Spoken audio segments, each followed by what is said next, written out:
All this shit is weird. Oh, Verk, that is a terrible title.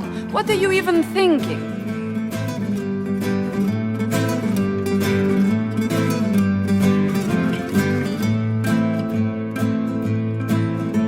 The sky churned like a rolling sea on a dark and stormy night, centered on a gaping hole that led to the arse end of nowhere.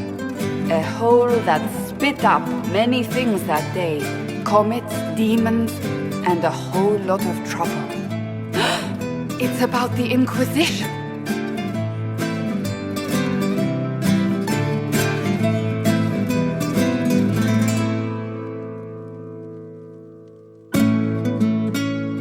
The din of the tavern cut the silence like it owed the carter money.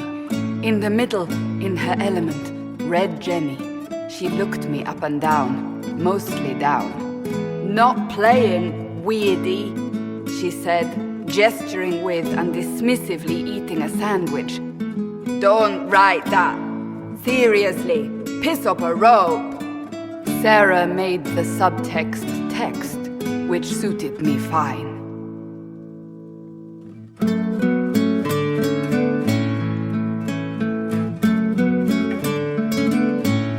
The court enchanter swirled into the room like a drop of beautiful poison spreading in a wineglass.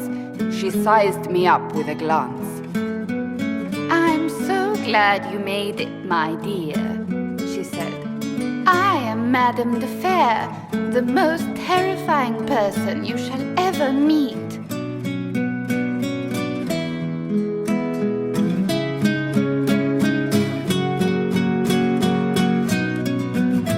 Liliane enfolded Alphonse in an embrace as warm as a serpent's kiss.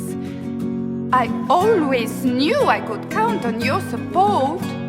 The Count did not feel the bite of her poisoned dart until it was too late. "Even if it requires your death."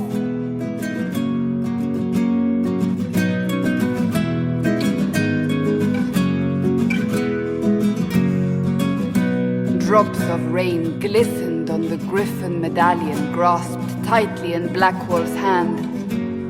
"The silverite wings of valor, they mean nothing." He flung the medal to the cold and uncaring ground. "You don't know what I've done. You don't know me." So romantic.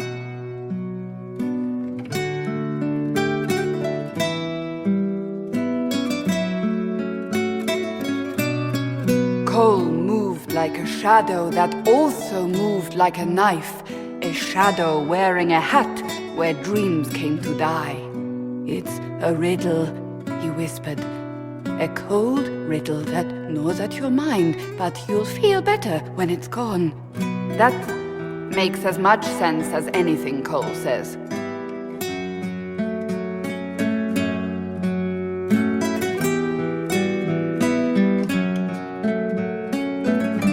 Place your herald above the law, ambassador.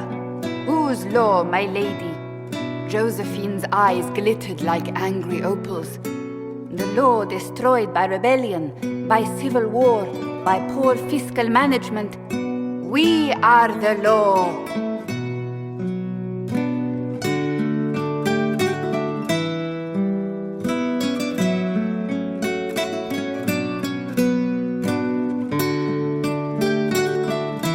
Left our mark on adamant, but the dust hadn't settled, and neither had Harding.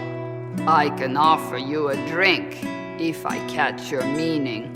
"If you caught my meaning, you'd have offered a double." What is even happening here?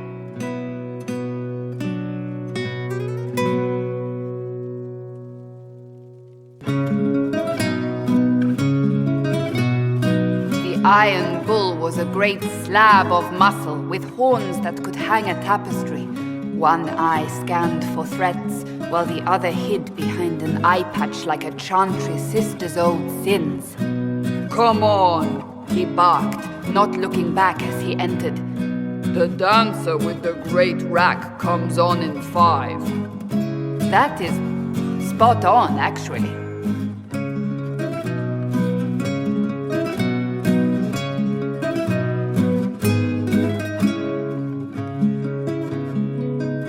The commander had the look of a Templar who had seen the worst of humanity, yet still had the time to style his hair.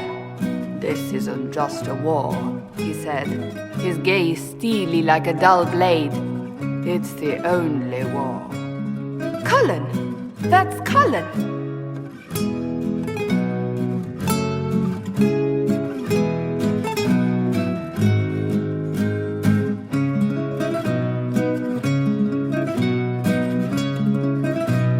The mage wore a class of handsome sneer cultivated by 1,000 years of Tevinter elitism.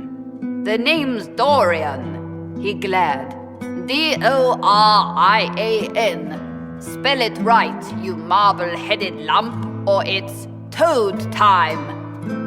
A toad? That's hardly credible.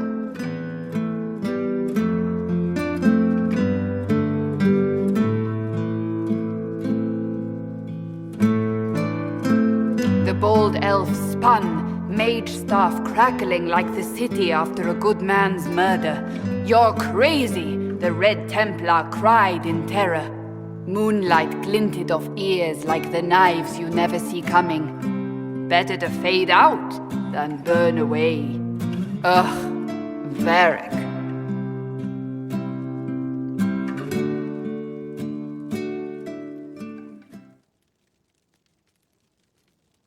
Wait, where am I? I don't... Oh, here it is. The Seeker clutched at my vest, her tears as desperate as they were pitiful. "Varric, I was wrong about everything," she sobbed. "Could you find it in your noble heart to forgive me?" That dwarf, he put me in the book! I'm in the book! I am reading the shit out of this!